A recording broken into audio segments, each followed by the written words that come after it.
What is the essence of marriage? Is it trust? Is it commitment? Is it a future that two people build together? None of the above. The essence of marriage is a contract. And the most fascinating part of any contract is always the breach clause. My name is Spencer Mercer, 35 years old, head of cybersecurity. Right now I'm standing in the living room holding a marriage certificate, the only legal proof of 8 years of marriage. The sound of a shredder is a lot like rain. Click, click, click. Level 4 security mode, capable of cutting an A4 sheet into over 2,000 pieces. 8 years of vows, through this machine in just 11 seconds. I counted. Some say that a man who discovers his wife's affair will break down, will cry, will lose his mind. Wrong. A man who's truly been betrayed doesn't cry, he keeps time. For instance, how long she pauses at the door to touch up her lipstick every time she goes on a business trip. 3 seconds. How many times her phone buzzed while she was in the shower? 7 times. How many days passed between, let's not have kids for now, and, I'm working late tonight? 123 days. I remember it all. The shredder stopped. I bent down and picked up a handful of confetti from the wastebasket. Spencer Mercer had been cut into 8 pieces. Vivian Lawson, you couldn't make out a single letter. Good enough. If you can't recognize the names anymore, there's no point recognizing the feelings either. In the garage, that 1.2-carat diamond ring lay on the concrete floor. Princess cut, cost me 2 months' salary. At the time, I thought it was quite romantic. Looking back now, the only romantic thing was my IQ. The hammer came down and the platinum band was smashed flat. The diamond didn't shatter, no matter whether it breaks isn't important. What's important is that she sees it when she comes home. I put the shredded paper and the flattened ring together in a craft envelope and wrote 2 words, keepsake. Then I scheduled a delayed text message to send 2 hours later. Come home and look at your things. I turned off my phone, grabbed my suitcase, and drove off into the night. In the rearview mirror, that red door grew smaller and smaller until it finally disappeared. I didn't look back, not because I couldn't bear to, but because there was no need. What I needed to see, I had seen enough of already. 3 days earlier, 2:17 a.m., I was in my study reviewing the quarterly security report when my phone suddenly displayed an iCloud sync notification. Your family sharing account has new photos. Vivian never used family sharing. Our agreement was, she uses hers, I use mine, no interference. She called it respecting privacy. In plain terms, it just made it easier for her to hide things. But iCloud has a bug. If you've logged into a family account on one device and switched phones without logging out, photos taken on the new phone sometimes auto-sync to the old device's trash folder. I'd known about this bug for 3 years. As head of cybersecurity, I should have told her about it. But I didn't. Why, you ask? Because I'd already suspected her for 4 months. The synced photo was a digital invitation. Gold text on black background. Midnight exchange. Members only. Time. This Saturday, 10 p.m. Location. Palm Springs, Skyline Hotel, Royal Suite level. Dress code. Formal attire plus mask. Electronic devices strictly prohibited. At the bottom was a line of small text. Your partner number is 47. I stared at this image for a full 10 minutes. It wasn't shock. Shock was 2 months ago. The first time she came home from a business trip, smelling of a cologne I'd never encountered. I asked her about it. She said a client had sprayed it. I believed her. Believed it for 4 months. So here's the thing. A man's stupidest moment isn't when he's being cheated on. It's when he's clearly being cheated on and still making excuses for himself. I saved a screenshot of the invitation and started doing what I do best. Digging up data. Vivian's spending records showed that over the past 3 months, she had checked into high-end hotels in 3 different cities 6 times. All on weekends, all for 1 night. Room charges never went on credit cards, always cash or third-party payment. But she didn't think about the spa and restaurant charges at those hotels. For those, she used her supplementary card. 6 times. 3 months. 6 cities. The version she told me, 4 business trips, 2 get-togethers with girlfriends. I pulled up her flight records. Of those 4 business trips, only 2 had plane tickets. The other 2 times, she drove herself a 6-hour journey just for one night. At 3 a.m., I sat in the dark study, staring at the data on the screen, and suddenly laughed. Not a bitter laugh, I genuinely found it funny. This woman thought she'd covered every track, not realizing her husband specializes in finding vulnerabilities. A man who discovers infidelity usually has one of 2 reactions. First, confront her on the spot, arguing, crying, slapping. Second, pretend not to know and continue being cheated on. I chose a third option, strategize. Vivian had been taking short-acting birth control pills since 2 years ago. She said it was to regulate her menstrual cycle and wait until our careers are stable before having kids. I had no objection at the time, but 4 months ago, she began refusing any physical intimacy. I'm too tired.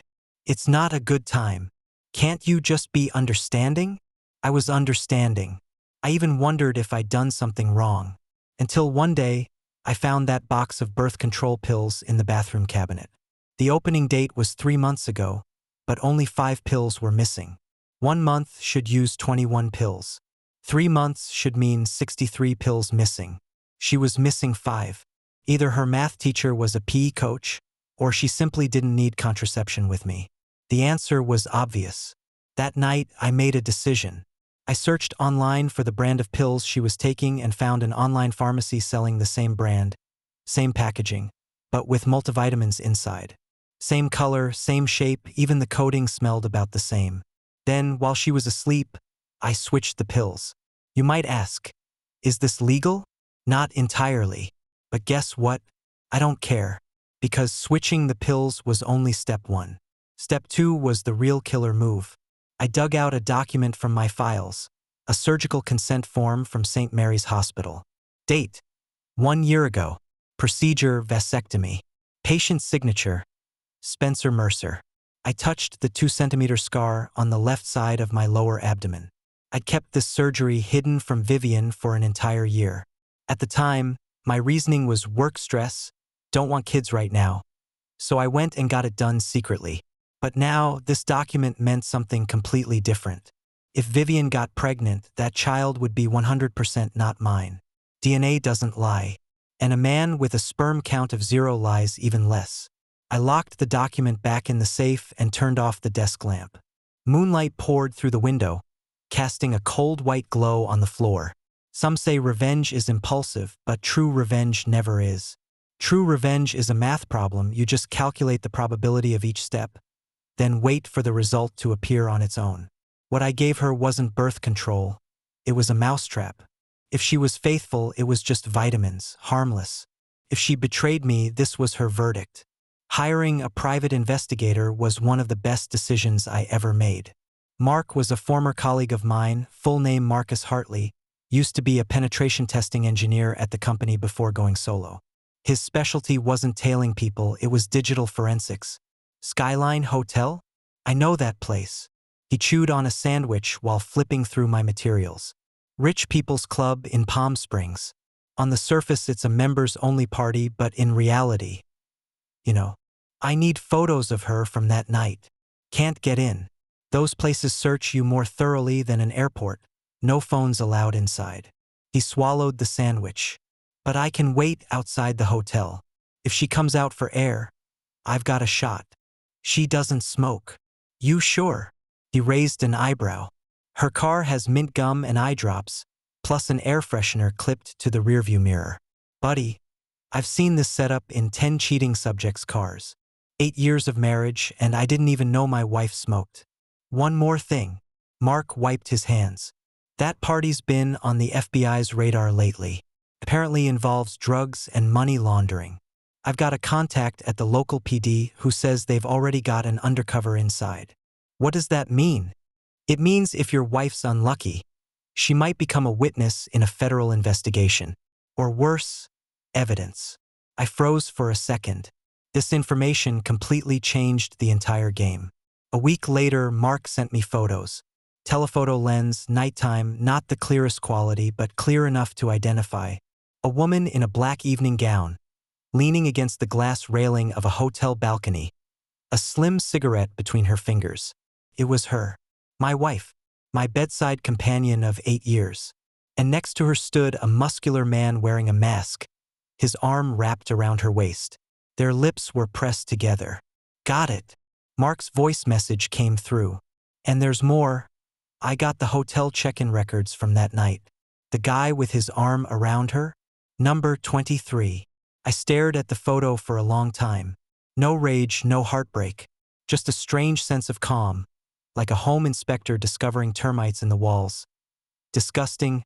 Sure. But at least the problem was finally located. Mark.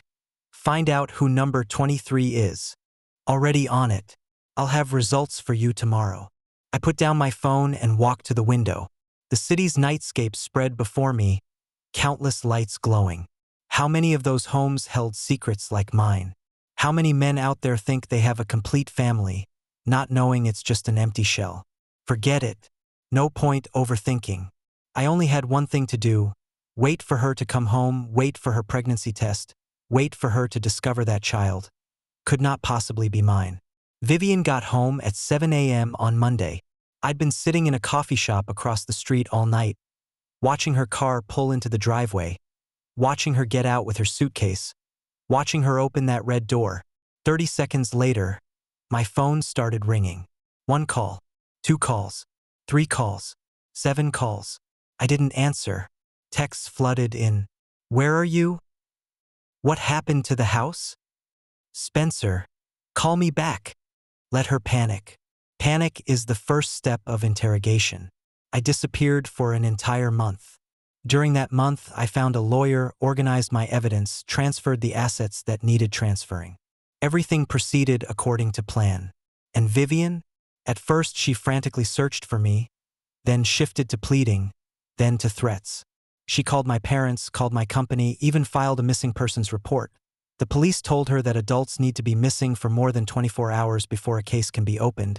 And besides, I was using my credit card every day, clearly having left voluntarily. She was out of options. One Wednesday afternoon a month later, I finally answered the phone. Spencer? You finally answered.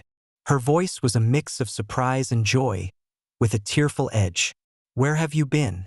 I've been looking for you for a month. Business trip. My tone was as flat as a weather forecast. What business trip takes a month? You didn't even reply to a single message.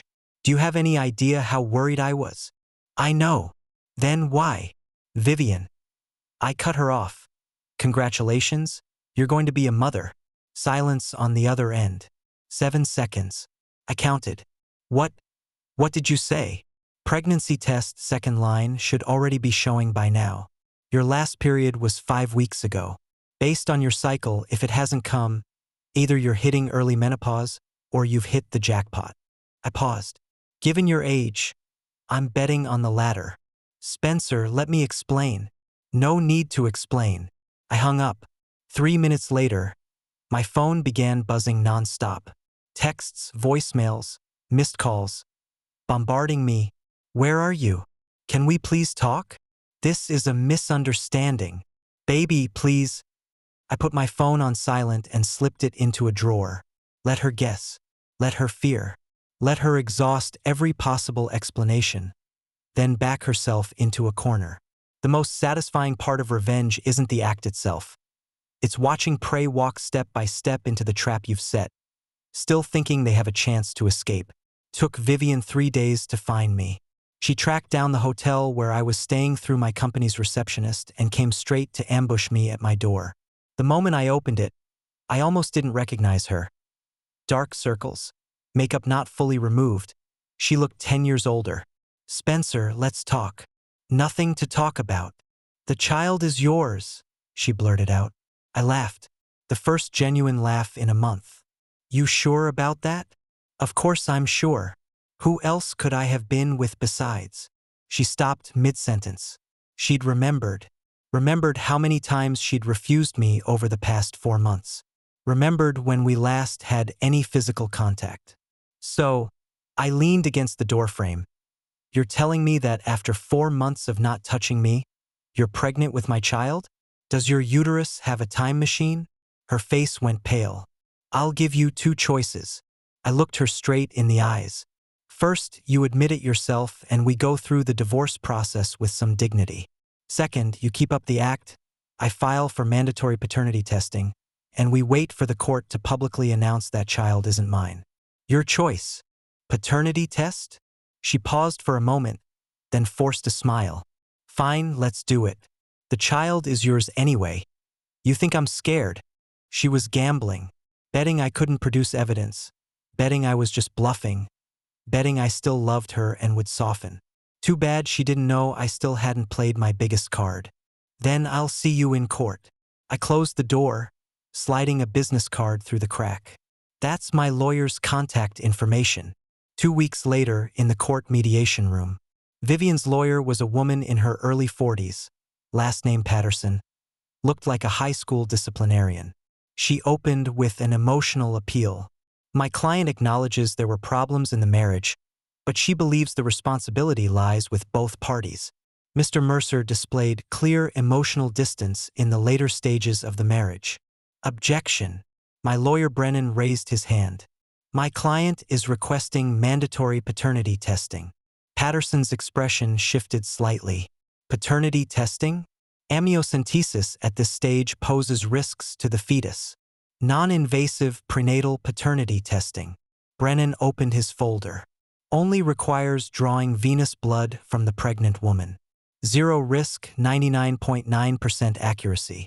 May I ask, Ms. Patterson, what reason does your client have to refuse? Vivian looked at her lawyer looked at the mediator. The entire room went silent for 3 seconds. All right, Vivian took a deep breath. Let's do it. I'm not afraid. She was still acting. Her eyes even glistened with tears. Brennan pulled out a second document. Before the paternity test results come in, I'd also like to submit another piece of evidence. He handed the document to the mediator. This is my client's vasectomy surgical record, dated 1 year ago. A semen retest shows a sperm count of 0. Vivian's face completely collapsed in that moment. Not anger, not sadness, pure, physiological terror. Like a deer frozen in headlights. This isn't possible. You never told me. I had no obligation to tell you, I said calmly. Just like you never told me that those business trips you took every month were actually trips to Palm Springs for some midnight exchange party. The temperature in the room seemed to drop 10 degrees. Patterson's head snapped toward Vivian, shock written all over her face. Brennan pulled a stack of photos from his briefcase. These were taken by a private investigator at the Skyline Hotel. Timestamp: last month, the 16th, 11:23 p.m. The woman in this photo who removed her mask and is smoking on the balcony. Is that you? The photos were pushed in front of Vivian. Black evening gown, balcony railing, cigarette, and that strange man with his arm around her waist. Who is this gentleman? Brennan asked. No answer. Is this gentleman the child's father? No answer. Or do you simply not know who the child's father is? Vivian began to cry. Silent, trembling, complete breakdown. A year ago, I might have softened. But now, I just looked at her coldly, like reviewing a flawed security report, analyzing where the vulnerabilities were, where the false data was, where the deliberate deception lay. My client requests, Brennan's voice echoed through the room, that pursuant to the moral fault clause in the prenuptial agreement, Ms. Vivian Lawson automatically forfeits her right to the division of joint assets. The mediator rubbed his brow. Mr. Mercer, are you certain you want to take it this far? I looked at Vivian. She raised her head, eyes brimming with tears. Spencer, please. We can start over. It's over, Vivian. After the case moved into formal litigation, Vivian's lawyer didn't give up. They found a breakthrough, the birth control pills. A week before the hearing, I received a subpoena requiring me to appear and answer questions about whether deceptive conduct occurred during the marriage. What are they trying to do? I asked Brennan. They're digging into you. He frowned as he reviewed the subpoena. Patterson's no amateur. She may have found something wrong with those pills. My heart rate increased by 1 beat. The pill switch, I'd never told anyone about it. I thought it was the perfect trap, no witnesses, no records. But I'd overlooked one thing, the pill bottle. When I switched the pills, I emptied the original birth control into an old bottle, then put the vitamins in the original packaging. That old bottle, I'd casually tossed into my study's wastebasket. Vivian must have gone through that wastebasket. If they can prove you switched the pills. Brennan leaned back in his chair. The case gets complicated. She could sue you for reproductive coercion. In some states that can carry criminal liability. I fell silent. However, Brennan's tone shifted. She has no direct evidence. There aren't your fingerprints on the bottle, are there? No. I wore gloves.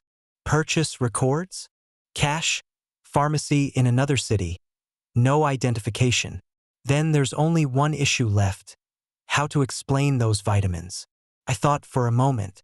I'll say she bought them herself by mistake.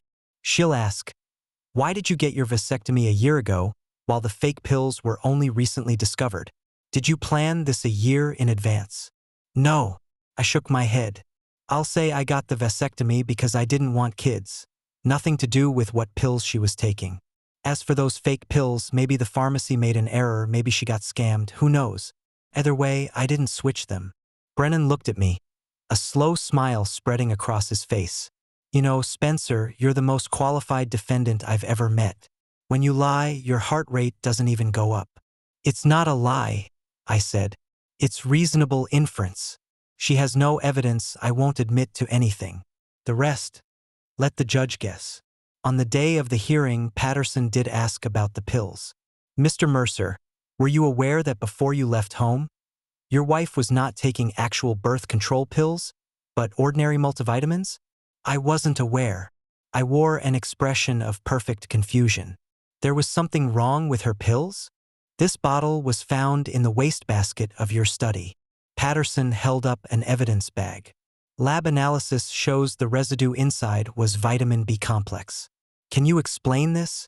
I furrowed my brow, appearing to think carefully. I don't recall buying this, but I do remember that about 2 or 3 months ago, Vivian said she'd bought a batch of discounted medication online and asked me to help throw out some expired items. Perhaps this bottle got mixed in then.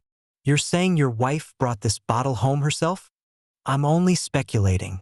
I was very busy with work during that period and didn't pay much attention to household matters. But you noticed enough to get a vasectomy a year ago? That was a personal decision. It has nothing to do with this. Patterson took a deep breath.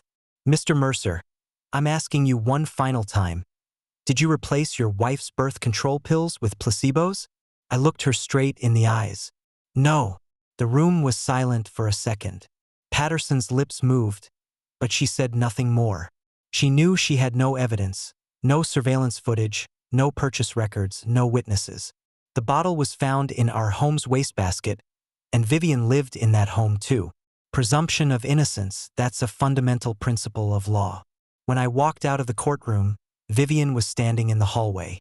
She wore a black dress, her belly now visibly rounded. She wanted to say something, but I didn't stop.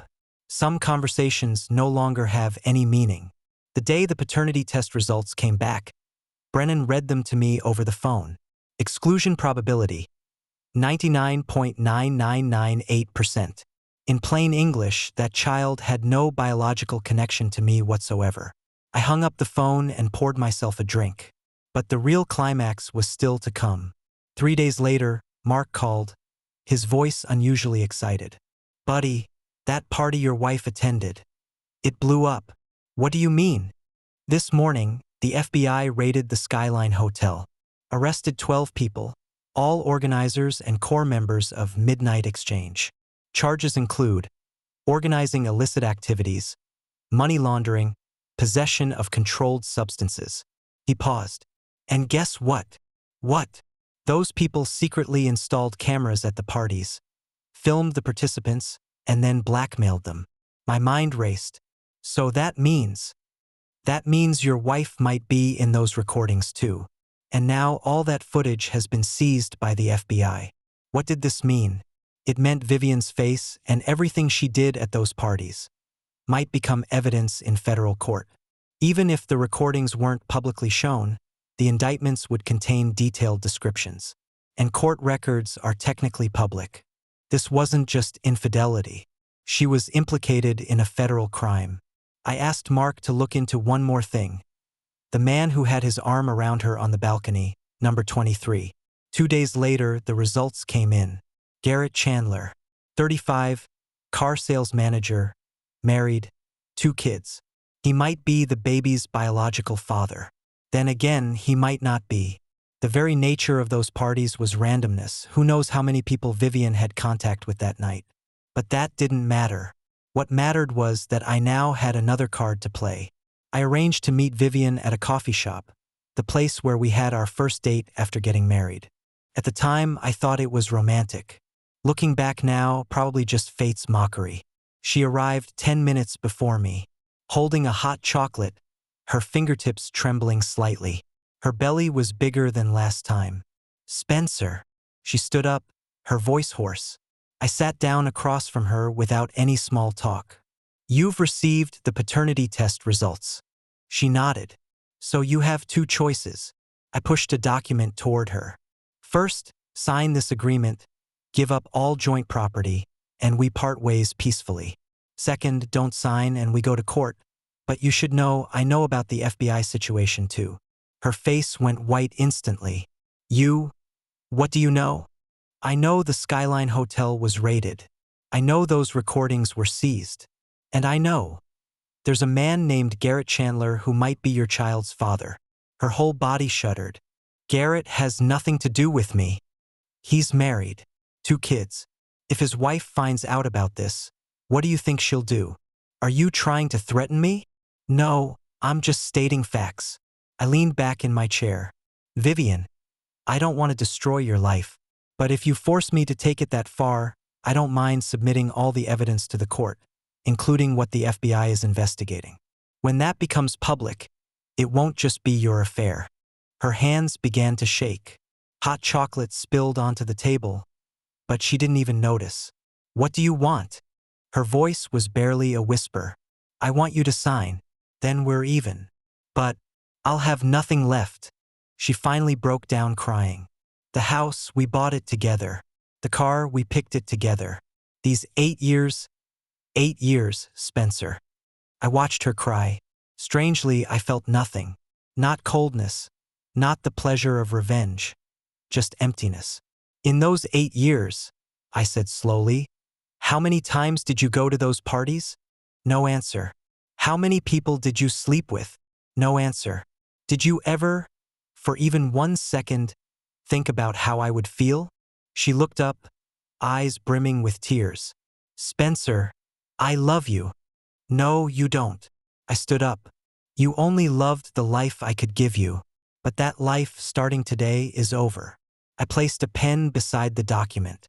"You have 3 days to think it over." Then I turned and left, without looking back. Vivian didn't sign within 3 days. She sent me a long text explaining her hardships. Work pressure, emotional emptiness, a moment of confusion, sincere remorse. She said she was willing to do anything to make amends. Except there was no mention of signing. I read the text and deleted it. Then I called Brennan.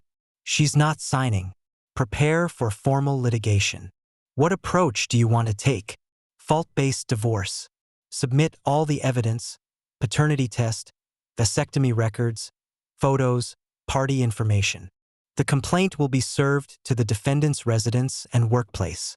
That's standard procedure." "Are you sure?" I paused for a second. Vivian's company was called Silver Oak Realty, the biggest luxury real estate brokerage in the area. Their clientele were people who could afford homes over $3 million, doctors, lawyers, corporate executives. In that circle, reputation is everything. The complaint would list all the evidence. Paternity test report showing the fetus has no biological connection to the plaintiff, plaintiff's vasectomy surgical record, defendant's hotel consumption records in other cities, photos taken by a private investigator. Just those headings alone would be enough to spark endless imagination in anyone who saw them. "I'm sure," I said. The day after the complaint was served, Vivian called me. Not the tearful pleading, this was hysterical screaming. Have you lost your mind? You sent that thing to my office. My boss saw it. My coworkers are all talking. You did this on purpose, didn't you? You just want to destroy me. I didn't do anything on purpose, I said. Legal procedure requires service to the defendant's known residence and workplace. Standard operation. Bullshit. You could have had your lawyer contact me privately. Everyone will find out sooner or later, Vivian. This is public litigation, not private mediation. You made this choice yourself. You. Her voice began to crack. I've been suspended, do you know that? They say they need to investigate whether I violated company ethics. My clients have all been transferred to other people. I'm finished. So do you want to sign now? Silence on the other end. Vivian, sign. The voice was so small it was barely audible. My lawyer will send you the agreement tomorrow. Are you satisfied now? Her voice carried both tears and hatred. You've destroyed my life. No, I said. You destroyed it yourself. I'm just cleaning up the mess. I hung up. Sunlight streamed through the window, casting neat stripes of shadow across the floor through the blinds. I poured myself a glass of water and drank it slowly. The agreement was signed on the third day. Brennan personally went to the notary office to witness the signing, and when he came back, he placed a copy of the documents in front of me. She leaves with nothing. She gave up rights to the house, the car, and all joint accounts. Only kept her personal belongings and premarital assets, an old car and a small savings account. I flipped through the documents and saw Vivian's signature. The handwriting was shaky and crooked, clearly written while trembling. What about the FBI? No subpoena for her yet, but her name is on the investigation list. Best case scenario, she's only questioned as a witness. Worst case, she's listed as a co-conspirator, though that's unlikely unless she was directly involved in organizing or money laundering. And the baby? Not covered by the agreement. It's not your child. You have no legal obligation. I nodded. So it's over? From a legal standpoint, Brennan gathered the documents. Yes, after the 30-day public notice period, you'll be single. 2 weeks later, I received Vivian's final text. I terminated the pregnancy. Can we start over? I stared at those words for a long time. Then I opened my phone settings, found her number, and pressed block. I took out the SIM card, bent it in half, and threw it in the trash. Went to the phone store and got a new one. New number, new life. That night, I sat on the balcony of my new apartment, drinking whiskey on the rocks. My phone buzzed. A message from Mark. That Garrett Chandler got found out by his wife. Turned into a big mess, probably getting divorced. But that's not our concern anymore. I replied with noted and set the phone aside. The wind was cool, a bit sharp against my face.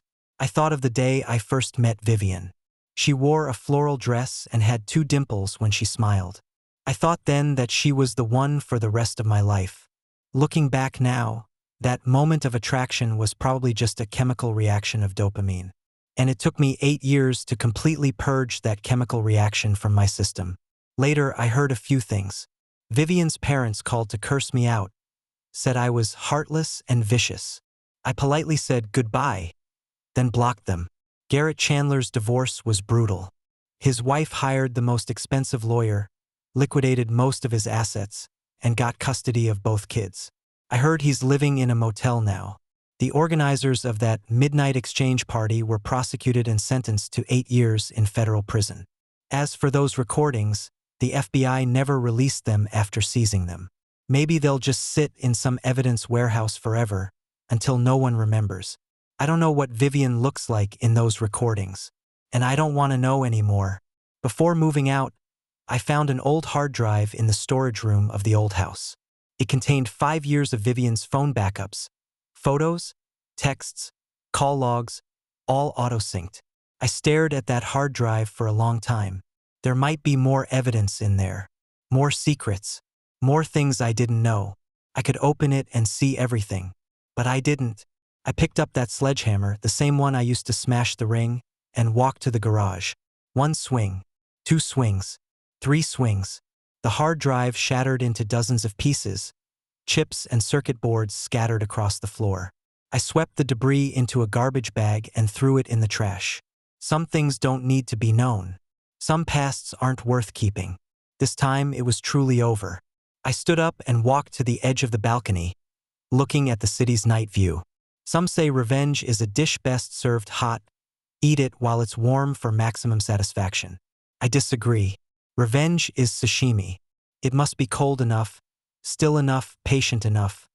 Wait until all the blood settles, congealing into something nearly transparent yet exquisitely fresh. That's the perfect moment. I raised my glass to the empty night sky and gently clinked it against nothing. To the past, to the wasted years, to the half-true vows, to that marriage certificate cut into 2,000 pieces. Then swallow it all down. Drained in one gulp,